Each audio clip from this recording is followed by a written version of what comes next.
and welcome to the Fancy Comma YouTube. Today I have the distinct pleasure and honor of being joined by Cate Denial, the Bright Distinguished Professor of American History and Director of the Bright Institute at Knox College in Galesburg, Illinois. Cate consults on teaching in higher education with individuals, departments, and institutions in the US, UK, Ireland, Canada, and Australia. Her new book, A Pedagogy of Kindness, is now available from the University of Oklahoma Press. Her historical research has examined the early 19th century experience of pregnancy, childbirth, and child-rearing in the Upper Midwestern Ojibwe and missionary cultures, research that grew from Cate's previous book, Making Marriage: Husbands, Wives, in the American State in Dakota and Ojibwe Country, 2013. Thank you so much for being on our YouTube channel, Cate. I have your book, actually, it's right here, and I read it so much the pages kind of fell out, and I also highlighted different, I highlighted different parts. That's great. It's got so much good stuff in it, and it's such a unique book because people don't really talk about being kind, and I don't know why, because it's so important to be kind. So can you explain to our viewers and maybe listeners, what's your idea for pedagogy of kindness in a nutshell, and how does kindness help education? Okay. So pedagogy of kindness is three things. It is first, attending to justice. It's second, believing students. And third, believing in students. And so the attending to justice part of things is thinking about the complexity in which our students show up in our classrooms. So it's about all of their social identities, all of the groups that they belong to, all of their kinship responsibilities, their home life, their financial situation, all of it. And bearing those things in mind when we are designing our classroom activities and thinking about how we relate to our students. Believing students means really believing them when they tell us what their experience of education is. So sometimes this is direct and sometimes it's indirect, right? But I teach college, and so one of my pieces of advice to people is when someone says, the dog ate my homework, believe them, because there is a matter of trust that's at the basis of all of this, right? And even if a student is perhaps stretching the truth about a particular situation, there's a problem that needs to be addressed because they couldn't get their homework in, right? And then believing in students is about believing in students to be our collaborators and to co-create the kind of classroom environments and learning environments that we really want to see in education. So all of those things together make up what I call a pedagogy of kindness. And kindness, I think, is so important and is very distinct from being nice. Nice is conflict averse. Nice lies about things just so everyone can get along, right? Where kindness is fundamentally about honesty. And I think kindness and caring for people should be at the heart of what we do, because we are human beings, right? And we need those relationships to really flourish. I really agree with that, especially because I feel, especially in the pandemic, I would say I'm a former PTSD researcher, but I just submitted a paper. So I'm a current PTSD researcher, and I've been, this whole pandemic, I've kind of been shaking my head being like, why doesn't anyone talk about our experience and the impact of our experience on, because our experiences literally shape our brain. Mm-hmm. So maybe it takes someone that is kind of living with PTSD as you are to really point this out to people. In what ways did your experience with trauma shape this book and shape your reflections on education? Well, I have PTSD, like you said, and probably the worst part of having PTSD was in around 2005. I was undiagnosed at that point. I was not taking any medication. I was not in therapy. And so I was just at a loss, right? I was a lost person at that point in time. And all kinds of things were happening to my brain and my body that I didn't understand. In the process of recovery, in the process of managing my situation, then I learned that kindness was so key, that I had to be unendingly kind to myself forgive myself for a lot of things that I blamed myself for that were not mine to carry. And in the process of really learning how to be kind to myself, I realized we all would benefit from that kind of attention, right? To that kind of forgiveness, that kind of caring. Um, so I started to move the sort of kindness from focusing on myself to focusing on others. And since I am an instructor, a lot of that kindness was devoted to my students. And I really saw how they flourished.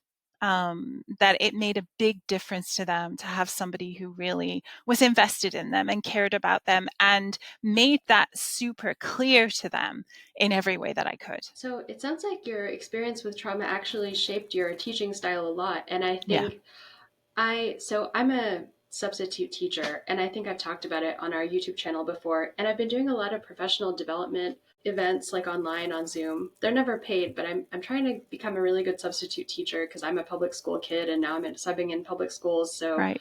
I kind of want to pay it forward. And one thing for like special education, I took a professional development course on this, and they gave us sort of these ways to interact with students, like be patient, really take the time to listen to them. And they said, if you do this for on a large scale, like this should help everyone, but Yeah. special education really needs this. So um, it's kind of, it's interesting to me that your ideas about kindness, like I really think that they're kind of like what they said in that for the special education thing, where you really connect with students. Like we should all be being kind to our students, because Mm-hmm. our students kind of can reciprocate that kindness. Yeah. So what are your thoughts on like having a pedagogy of kindness as like a large scale pedagogy of kindness? Like, do you think that would work? What would that look like? And can we do such a thing in our politically polarized times? I think we can. I think we can. I know we can. I have been to Florida very recently to talk to a large college about kindness and a pedagogy of kindness.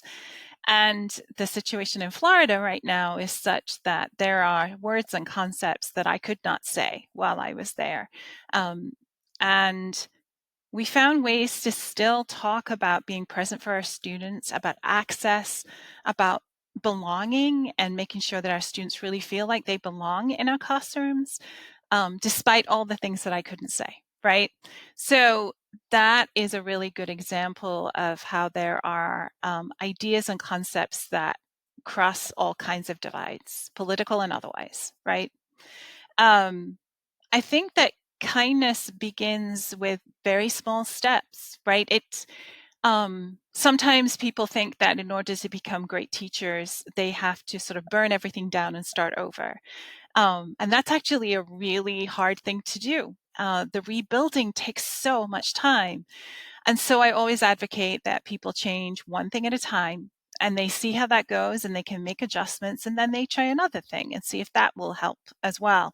So I think that it's a gradual process. It is something that people can tailor to their specific teaching situation. They can tailor it to who they are in the classroom, right? I am a full professor at a private college. I am a white woman. I'm someone with disabilities. I show up in the classroom in a different way to some of my other colleagues who might differ from me on the basis of race or class or gender, right?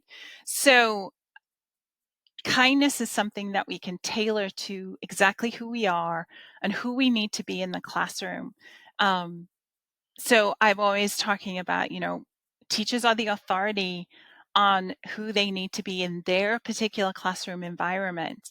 But kindness is something that can really connect all of us and connect us to our students too. I think it's really cool that you recently traveled to Florida, and I've also noticed this incredible polarization, especially in classrooms, not just K through 12 public schools, but also universities. There's a Mm-hmm. lot of legislation, and a lot of the polarization I think is focused on classrooms. So that's why I feel like just being kind is like such an important first step to maybe figuring out these problems of like, what should we teach, what should we say in classrooms, like Mm-hmm. how can we make everyone feel welcome in the learning environment, which I think I want to say that's the main goal of all of this, is just for everyone to be welcome. And maybe it does relate to being physically present in the classroom. And if you feel like you're welcome and accepted in the classroom, regardless of who you are, maybe those like specifics of like, oh, what should we teach? Like, what should we say? Maybe they'll become less important because, and I say this because I worry a lot about our future STEM workforce, because Mm-hmm. I am a sub right now and I see how little gets done sometimes. And some of it is my fault as a sub, is like everyone just wants to like chill and relax. But I wonder like where in 20 years, like where are our students going to be if we're just constantly so angry, and not just in our classrooms, but just everywhere. And I Mm-hmm. wonder if having teaching kids to be kind can firstly help them enjoy school more and maybe succeed better, and then also be better people. What are your thoughts about like the effects of kindness outside of the classroom by teaching kindness in the classroom? Well, the first thing I would say is that it's important to know that being kind doesn't mean people aren't going to be uncomfortable, right? Niceness very much is all about everyone feeling comfy all the time, right? And that's just not possible. I teach history, right? It's impossible to teach an honest history of anywhere in the world and have everybody feel comfortable with that history. There are so many tragic things that have happened. There are so many uneven distributions of power, and we have to know about those things, right? So I think it's important to remember that kindness is looking for honesty, and it is very much about saying you belong here. You have the capability of doing everything that I'm asking of you, right? But you're going to be challenged. There are going to be some things that may not sit well with you, but we're going to work through those things, right? So I think that's relevant to what goes on inside the classroom, right? But I think that if we make spaces where people feel they really belong on our campuses, in our schools, it can't help but spill over into other places. Um, and also, those other places spill back into our classrooms, right? So it could be that for some people, some students, the classroom is the place where they're going to find the greatest safety and belonging, right? For others, school might feel unimportant, but I still think that the kindness that connects everybody in a classroom environment has a big impact on people's sense of self, their sense of worthiness, their sense of achievement, right? All of these things are bound up together. Yeah, that's why I'm kind of shocked that more people aren't kind. But then when I go to the classrooms, like it's not like they're unkind. Like Right. teachers take a lot of energy to like, you Mm-hmm. know, Taylor Swift's really in right now. I see a lot of Taylor Swift, like we're in our reading era. I've seen that like at least two or three different schools. So it's not like people are unkind, but I um it's really it's very it's my challenge right now to be more kind. And I was Mm-hmm. telling you before we were recording, I went to Starbucks earlier today and there was a sign on Starbucks and it said something like, please help make this a joyful environment. And so I walked in and I was like, well, I wish I had more concrete tips on how to make this environment joyful, but Yes. so I tried to chat up. I actually chatted this girl up and I was like, hey, what are we supposed to do to make this environment more joyful? And she was like, I don't know.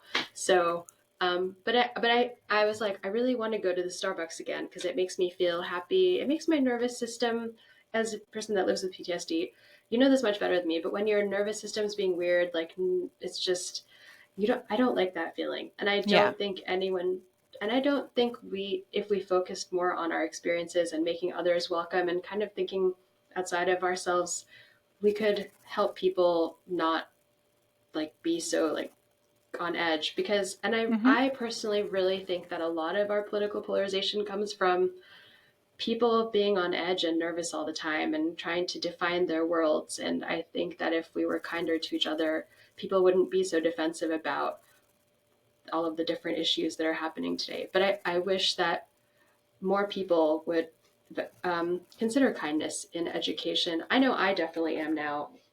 I read this book while I was teaching a course on science communication, and I kind of like leaned out of I sort of just tried to chat with my students and just see what they were saying, and we had a lot of good conversations. I learned some Mm-hmm. stuff. Mm-hmm. Um, and I feel like even though it didn't feel like we were like really forcing ourselves to, like do a lot of like really cerebral work, I feel like we did learn a lot, and but in a different way, not like in a Yeah. hardcore way. Because so I did my undergraduate at MIT, and MIT is not known for being a kind place, I think I can say.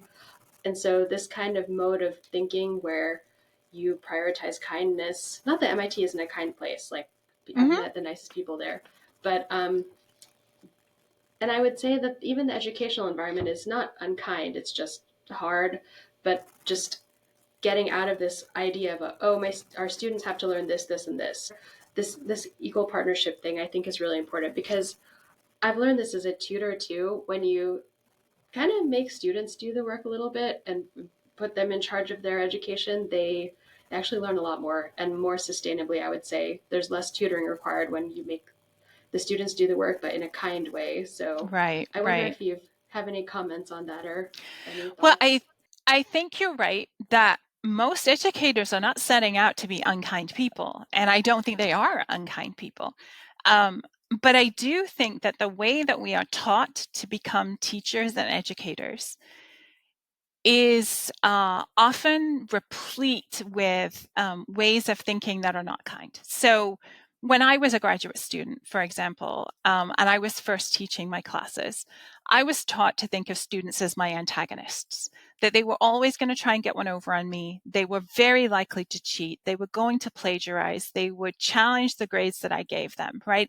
This was the received wisdom that was sort of passed down generation to generation from the faculty to the graduate students, from the senior graduate students to the junior graduate students, right? And it is so accepted that it really is startling to stop and say, wait a second, why don't I trust them? Why don't I risk trusting them? Right. And I think the same is true of a lot of the practices and documents that we have, right? So in my college classes, I have a syllabus, and the first syllabi I used to write looked like every syllabus I was given as an undergraduate, right? We just repeat what we have experienced. And so I think it takes a real intervention to go, wait a second, I need to really think about who I believe my students are and how that is going to then shape the way that I teach them, and to interrupt this sort of socialization that we get that tells us to think of students as untrustworthy, as people who don't want to work, who don't want to learn, right? My experience is that that is just not true. And I've taught at big institutions and small institutions, and I've traveled all over talking to different people about this kind of stuff. And I've worked with K-12 educators as well as college educators, right? I think students are ready to just be lit up with new knowledge, right? They love learning. And so if we can just sort of interrupt that sense of like, they're not trustworthy, we can do an enormous thing to change our classroom environments. Yeah, and I think, while you're talking, I remembered I saw a tweet. I still call that website Twitter, I do but too. it's like I don't think I'll ever stop calling it that, because those are still tweets in my mind. But Mm-hmm. there was a lady, she I don't know who it was, but they said, my students don't want to do any work, and it's really like making me sad. Or I mean, she said something else, but it was basically to that effect. And I wonder if there's kind of this a sense of fatigue, or maybe Yeah. it's several things. It's like COVID and all of that, the world we live in that's always crazy. um, this idea that, like, especially post COVID, a lot of people have like attentional difficulties, or maybe they tried to sustain their same working level throughout the pandemic, and they're finding they can't do that anymore, and we're all Mm-hmm. tired, and also this thing where we're kind of like, I want to say, mean to each other. Do you have any advice for teachers who are kind of upset that their students aren't working enough? You talk a lot about it in your book, A Pedagogy of Kindness. So I would say the first thing is that burnout, exhaustion are really real, right? I mean, teaching demands an awful lot of a person. And we have been teaching through some of the most challenging circumstances that I certainly can remember, right? I've been teaching for 30 years now, and this has been the most challenging 5 years as a teacher. So those things are really real. And I don't want to dismiss the idea that it's legitimate to be tired, right? It's legitimate to be wiped out by everything that's been going on. Um, but I also think that say the second part of your question to me again. I guess I'm just asking, like, to educators, for educators that say my students are, Oh, they not just don't want to working. do work. I think that there's something that my colleague Karen Costa calls desire paths. And desire paths are things that you see all the time as you're walking around your neighborhood or your town. Um, they're places where the sidewalk maybe goes at 90-degree angles, right? But somebody has just walked across someone's lawn repeatedly, and there's a little footpath that has been worn. Or you see it in parks where people, go, I want to get to point B and I don't want to have to go the long way around. I'm just going to cut across here, and a footpath gets marked, right?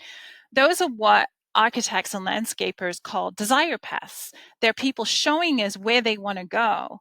And so the smart thing is to go, let's pave that path because people really want to go that way, right? I think our students are showing us desire paths.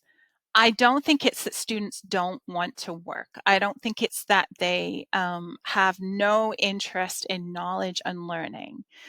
But I do think the things that they are interested in are changing, right? So with my students, for example, the climate crisis is taking up an enormous amount of their energy because it feels very, very pressing to them because they're so much younger than me, for example, right? They are looking at a lifetime of dealing with the consequences of not dealing with the environmental stuff right now. So their desire path is, I need more time to be an activist. I need you to show me how the things we are doing in our classroom have real world application that I can use, right? I think that's really common among our students. And so I think our students are very engaged with some things. And when they're not engaged with the lessons that we're preparing and putting a lot of effort into, a really good question is to sort of say, like, what about what I'm doing here is not what they desire? And it's not about just, letting students do whatever they want, right? That it is about recognizing that they have opinions and ideas and they can offer really great input into the way that we shape our classroom environments. So I often say to my students, why is this thing not working? Or if everybody wasn't able to get the reading done, I'm like, so talk to me about what the impediments are. What are the obstacles right now, right?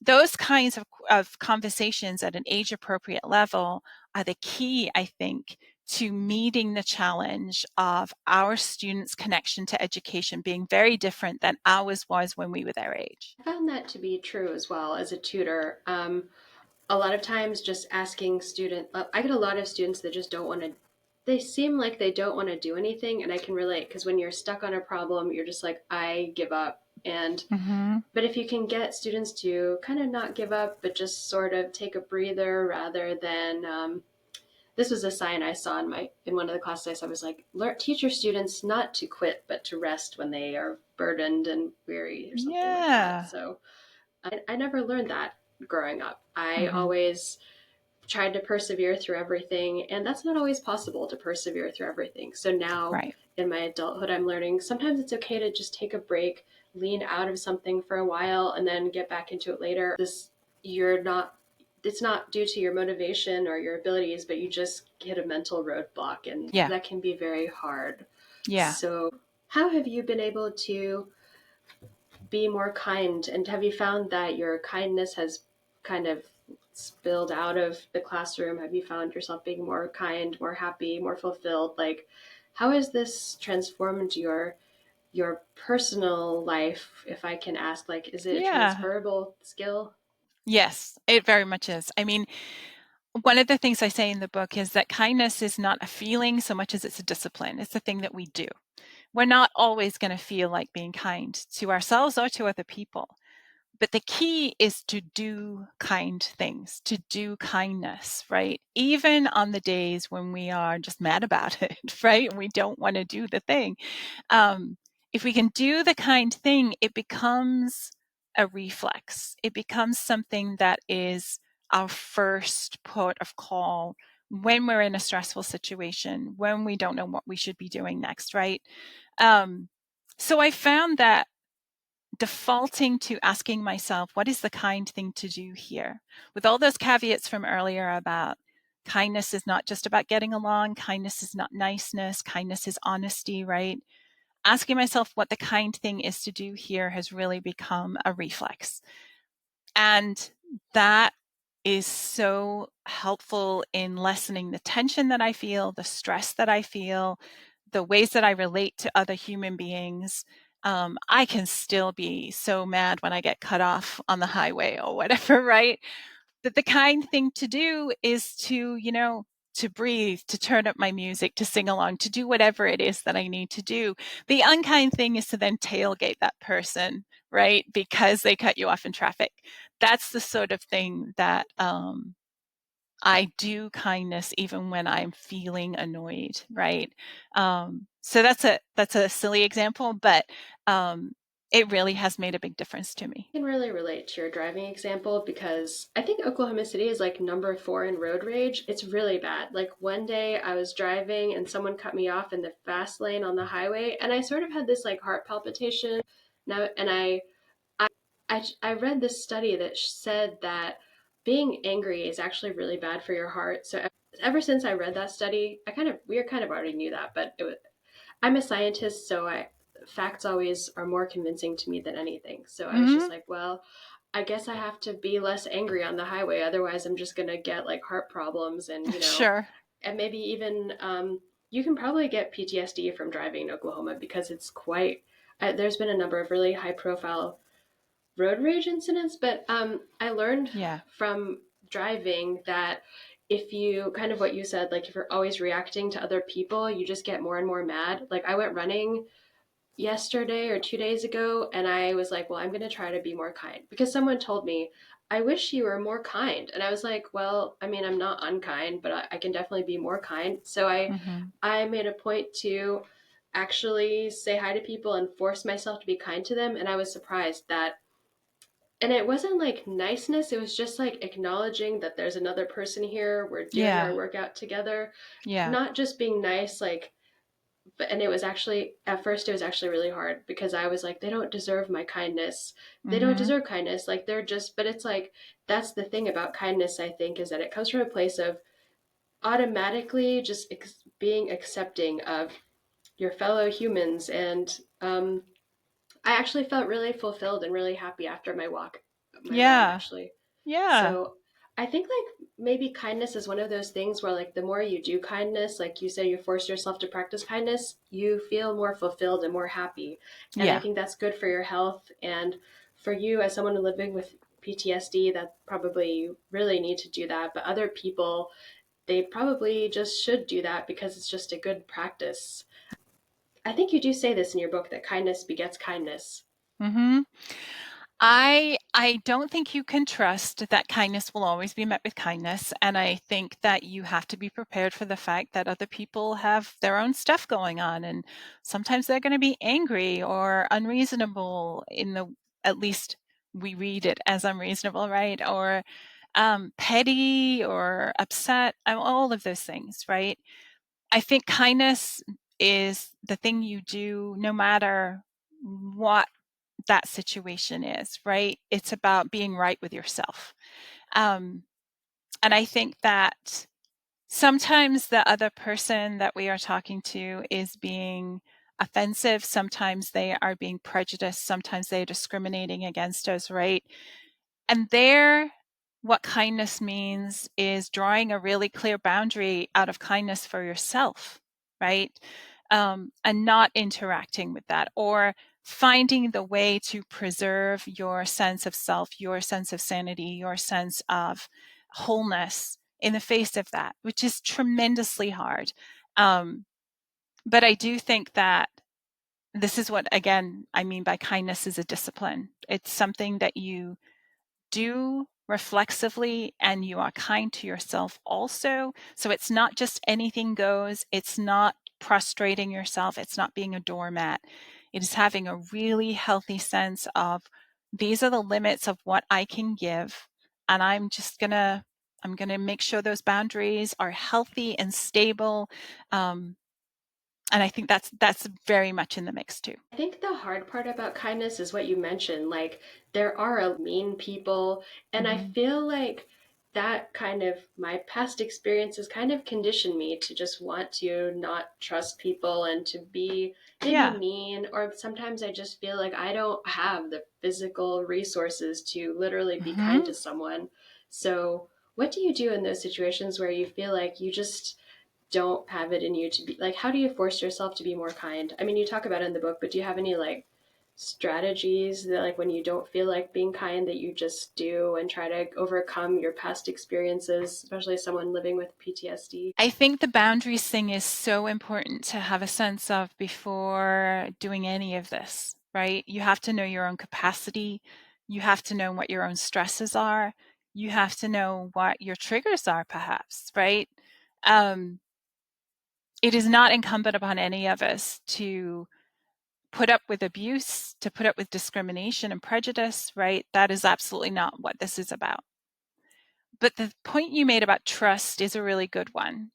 That there are lots of people who have had lots of experiences that make them very slow to trust other people for good reason.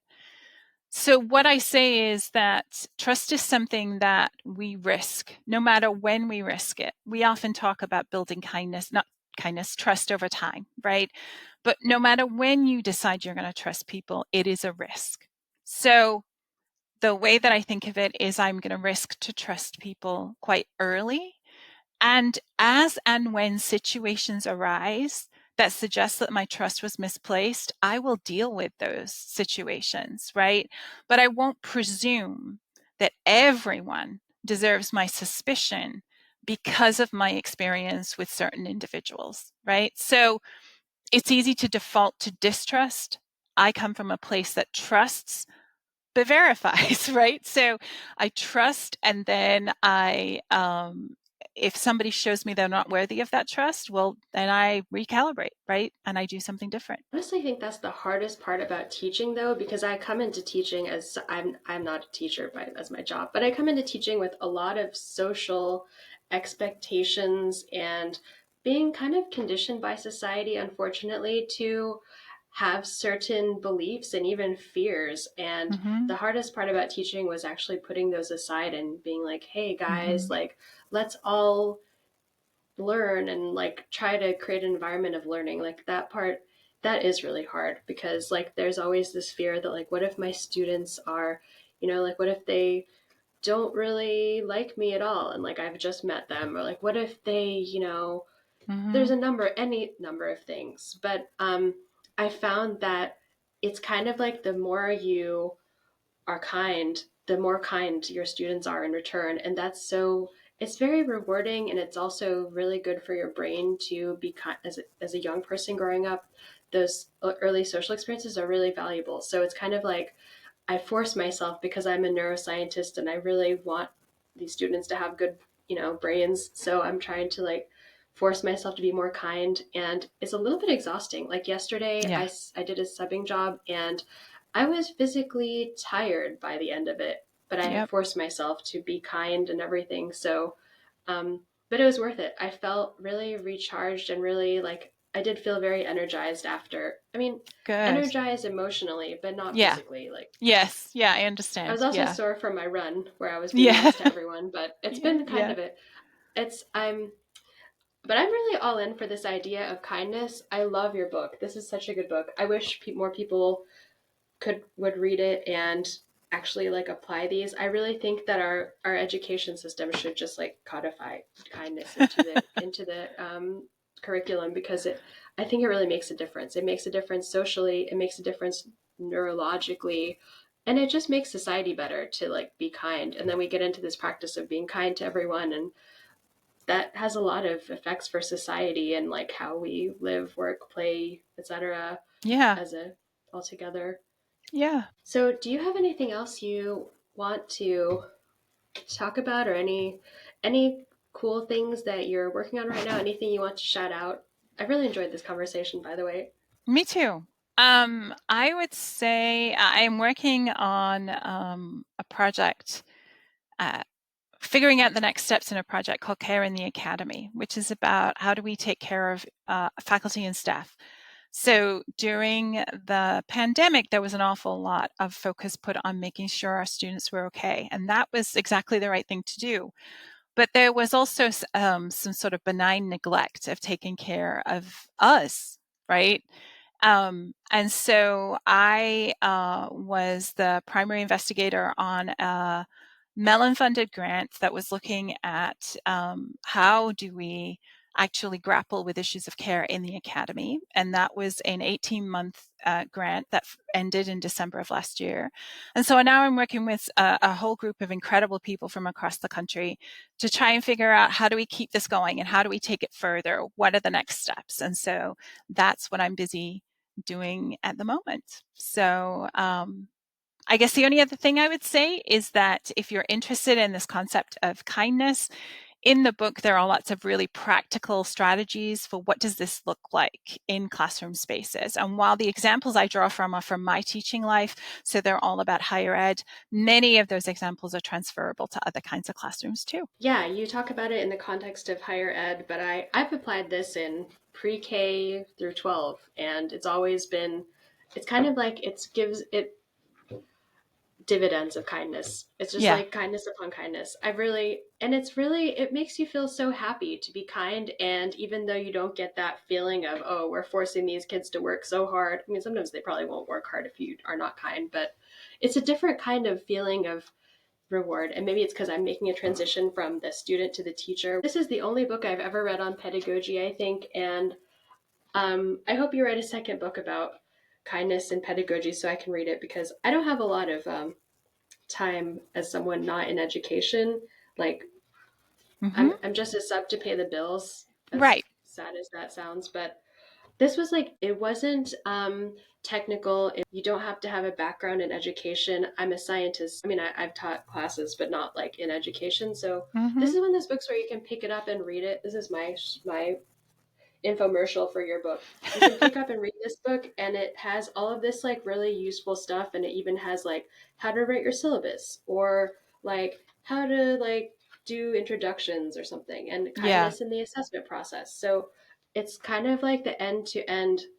And then obviously like being kind itself, you don't really need a guide on being kind. I personally would love a guide on just how to be kind in today's world, because it's so right. hard to do, Yeah. but that's my life struggle right now. It's my challenge, I should say, and it's going pretty well so far. It's just Good. uh yeah, sometimes you have to do something a few times for it to Agreed. really be better, be improved. So anyway, I'm obsessed with this idea. I don't know why we're not all talking about this. That's why I'm really grateful for your time and for this chat. I hope our viewers will really enjoy this discussion as I have. And I really, really appreciate your time, Dr. Denial. So thank you. Thanks so much for having me.